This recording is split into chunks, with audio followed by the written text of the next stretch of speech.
Hello students. तो आज का चैप्टर 32 है और इसका टाइटल है भीष्म सरसैया पर। भीष्म, पितामह भीष्म। और सरसैया का मतलब है सैया बेड बोलते हैं ना, और सर तालव्य सर, तो ये जो है इसका मतलब होता है बाण, धनुष के बाण, मतलब बाणों की सैया पर भीष्म को लेटना पड़ा इस चैप्टर में। तो संभव है ये कौन सा दिन है, ये 10वें दिन की बात है।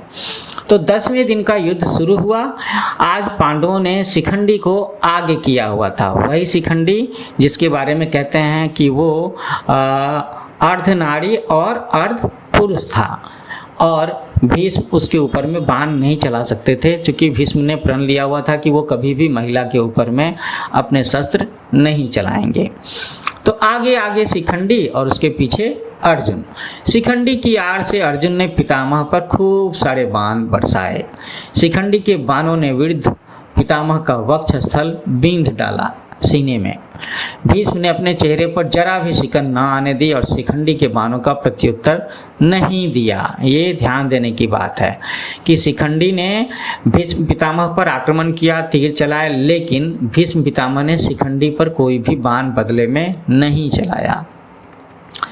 कि अर्जुन ने जब ये देखा कि पितामह प्रतिरोध नहीं कर रहे हैं, तो जरा जी कड़ा करके उसने भीष्म के मर्म स्थानों का लक्ष्य करके, कोमल स्थानों का लक्ष्य करके, जैसे कि सिर है ना, दिल,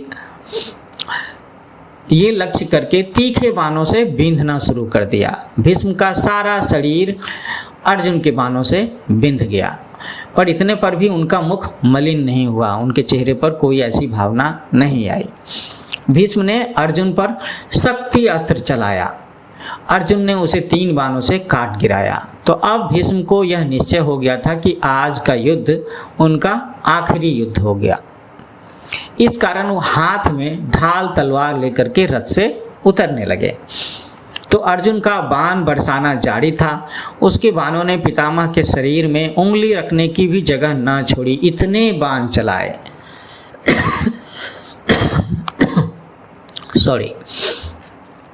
तो पितामह के सारे शरीर में बाण ही बाण घुस आए थे। ऐसी अवस्था में ही भीष्म रथ से सिर के बल जमीन पर गिर पड़े।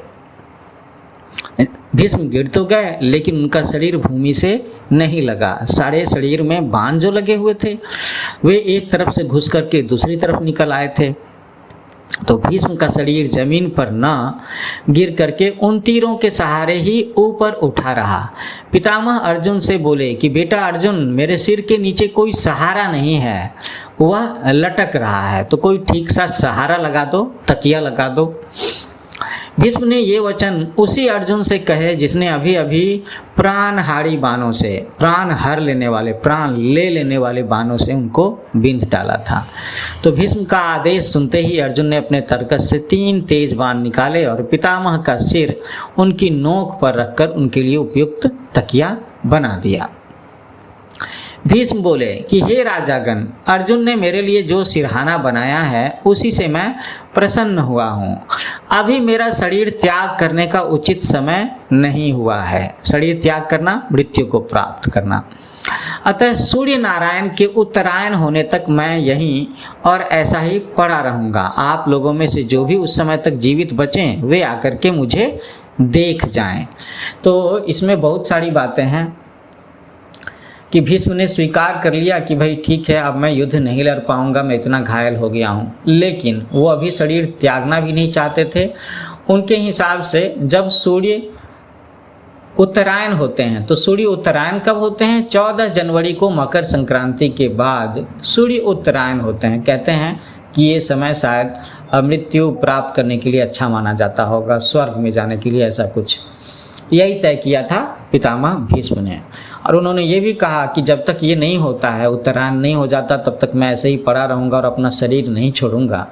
तो उस समय तक आप लोगों में से जो भी जीवित बचें वो आकर के मुझे देख जाएं। कहने का मतलब ये है कि वो युद्ध की विभीषिका के बारे में जानते थे, उन्हें पूरा अंदाजा था कि ये कितना भयंकर युद्ध होने वाला है और कितने सारे लोग मारे जाने वाले हैं। अब इसके बाद पितामह ने अर्जुन से कहा कि बेटा मेरा सारा शरीर जल रहा है दर्द से, उतने सारे बाण लगे थे, बाणों में जहर भी तो होता है, और प्यास लग रही है। तो उन्होंने कहा कि थोड़ा पानी तो पिलाओ। तो अर्जुन ने तुरंत धनुष तान करके भीष्म की दाहिनी बगल में पृथ्वी पर बड़े जोर से एक तीर मारा।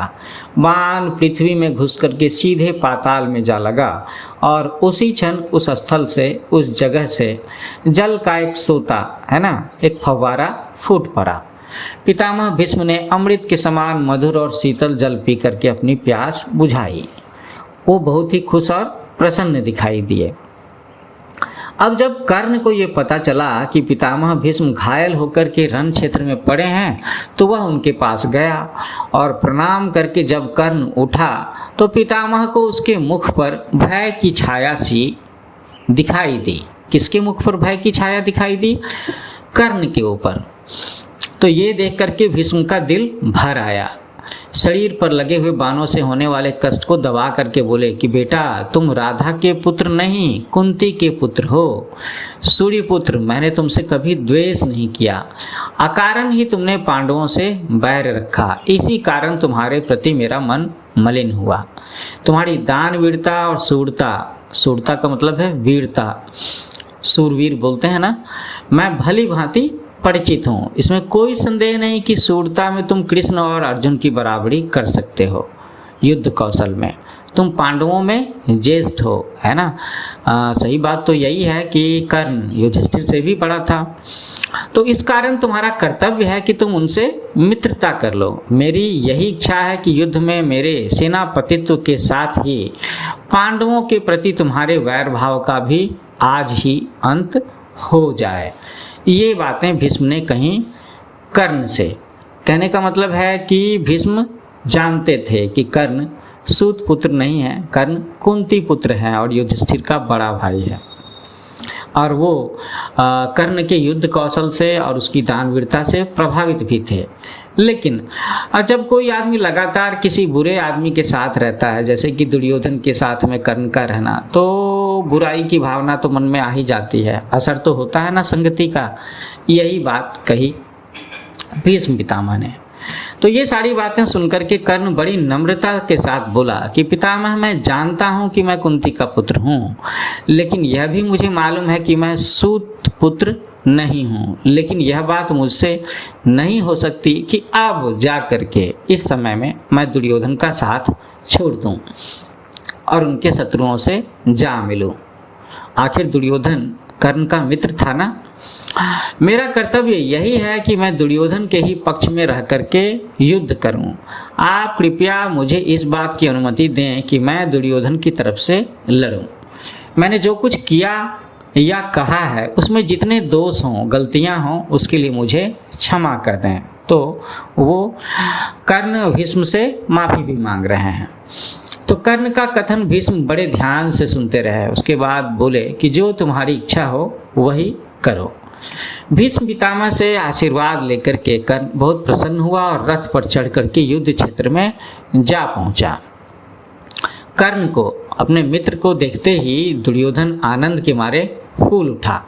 भीष्म के विछोह का जो दुख उसके लिए दुस्सह मतलब असह्य कि बर्दाश्त ना हो, ऐसा फील हो रहा था।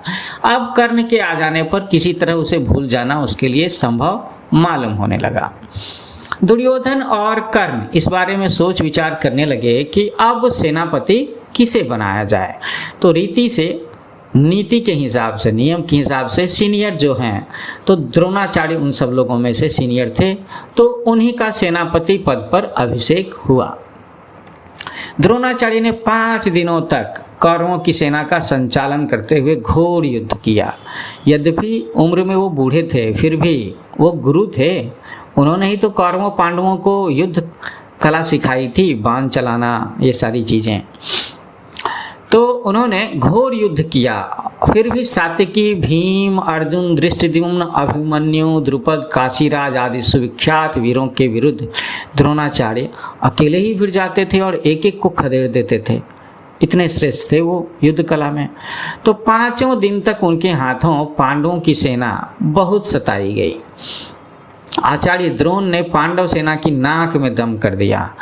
द्रोणाचार्य के सेनापतित्व ग्रहण करने के बाद दुर्योधन, कर्ण और दुशासन तीनों ने आपस में सलाह करके एक योजना बनाई। उसके अनुसार दुर्योधन आचार्य के पास जाकर के बोला कि आचार्य, किसी भी उपाय से आप युधिष्ठिर को जीवित ही पकड़ करके हमारे हवाले अगर कर दें तो बड़ा ही उत्तम हो। भाई जो भी अगला पक्ष है उसके लीडर को, उसके राजा को, बड़े भाई को ही पकड़ लें तो युद्ध, आधी लड़ाई तो जीत ली जाएगी ना, ऐसा सोचा होगा। दुर्योधन का उद्देश्य तो कुछ और ही था। दुर्योधन को यह भी पता चल गया था कि युधिष्ठिर का वध करने से कोई लाभ नहीं हो सकता। इसके विपरीत यदि युधिष्ठिर को जीवित पकड़ लिया जाए तो युद्ध भी शीघ्र ही बंद हो जाएगा और जीत भी कौरवों की होगी। थोड़ा राज्य युधिष्ठिर को देने का बहाना करना होगा, सो वह कर देंगे और बाद में जुआ खेल करके सहज ही उसे वापस छीन भी लेंगे। इन्हीं सब विचारों से प्रेरित होकर के दुर्योधन ने द्रोणाचार्य से युधिष्ठिर को जीवित पकड़ लाने का अनुरोध किया। लेकिन द्रोण को जब दुर्योधन के असली उद्देश्य का पता चला तो वो बहुत उदास हो गए। इससे उनके मन में दुर्योधन के प्रति तीव्र घृणा उत्पन्न हो गई। मन ही मन यह सोचकर के उन्होंने संतोष कर लिया कि युधिष्ठिर के प्राण न लेने का कोई न कोई बहाना तो आखिर मिल ही गया। पांडव तो द्रोणाचार्य की अद्वितीय सूरता, अद्वितीय यूनिक है ना, उनके जैसा कोई दूसरा था नहीं। तो द्रोणाचार्य की अद्वितीय सूरता एवं शस्त्र विद्या के अनुपम ज्ञान से भली भांति परिचित ही थे। अतः जब सुना कि द्रोणाचार्य ने युधिष्ठिर को पकड़ने का निश्चय ही नहीं किया है बल्कि प्रतिज्ञा भी की है तो वे भी थोड़े भयभीत हो गए, डर गए। सबको ये चिंता रहने लगी कि भाई किसी भी तरह से युधिष्ठिर की रक्षा का पूरा प्रबंध करना होगा, मैनेजमेंट करना होगा। द्रोण ने अपने सारथी को आज्ञा दी कि रथ को उस ओर ले चलो जिधर युधिष्ठिर युद्ध कर रहे हों। युधिष्ठिर संभले। इससे पहले ही द्रोणाचार्य वेग से उनके निकट जा पहुंचे। धृष्टद्युम्न ने 1000 कोशिश की परंतु वह द्रोण को रोक नहीं सका। युधिष्ठिर पकड़े गए। ये चिल्लाहट सारे कुरुक्षेत्र में गूंज उठी। इतने ही में एकाएक न जाने कहां से अर्जुन उधर आ पहुंचा और अर्जुन के गांडीव से बाणों की ऐसी अविरल बौछार छूट रही थी कि कोई देख ही नहीं पाता था कि कब बाण धनुष पर चढ़ते और कब छूट जाते थे। इतने निपुण थे अर्जुन। तो कुरुक्षेत्र का आकाश बाणों से भर गया। इस कारण सारे मैदान में अंधकार सा छा गया। अर्जुन के इस भयानक हमले के कारण द्रोणाचार्य को पीछे हटना पड़ा। युधिष्ठिर को जीवित पकड़ने का उनका प्रयत्न विफल हो गया, है ना, फेल हो गया और संध्या होते होते उस दिन का युद्ध भी बंद हो गया। कौरव सेना में फिर से एक बार भय छा गया। वो अपनी प्लानिंग में सक्सेसफुल नहीं हो पाए। तो पांडव सेना के वीर शान से अपने अपने शिविर को लौट चले। तो सैन्य समूह के पीछे पीछे चलते हुए कृष्ण और अर्जुन अपने शिविर में जा पहुंचे और इस प्रकार 11वें दिन का युद्ध समाप्त हुआ। तो ये जो चैप्टर था, चैप्टर 32, जिसमें हम लोगों ने 10वें 11वें दिन की बात जानी। तो 10वें दिन में हम लोगों ने देखा कि किस तरीके से भीष्म घायल होकर के बाणों की सैया पर लेट जाते हैं और कर्ण मैदान में आने को राजी हो जाता है और द्रोणाचार्य सेनापति बनकर के दुर्योधन की बात के अनुसार युधिष्ठिर को पकड़ने की भरसक कोशिश करते हैं। तो स्टूडेंट्स, है ना बड़ी दिलचस्प कहानी महाभारत के युद्ध की बड़ी स्पेशल कहानी ये है। तो जल्दी ही मैं 12वें दिन की कहानी लेकर के आऊँगा। तो मेरा चैनल न्यू एज कोचिंग, इसे लाइक करो, अपने कमेंट्स ज़रूर डालो और लोगों को मेरे चैनल के बारे में बताना। और अगर अभी तक शेयर नहीं किया है, अरे तो जल्दी से शेयर करो ना, जल्दी से सब्सक्राइब करो। Happy learning with new age coaching.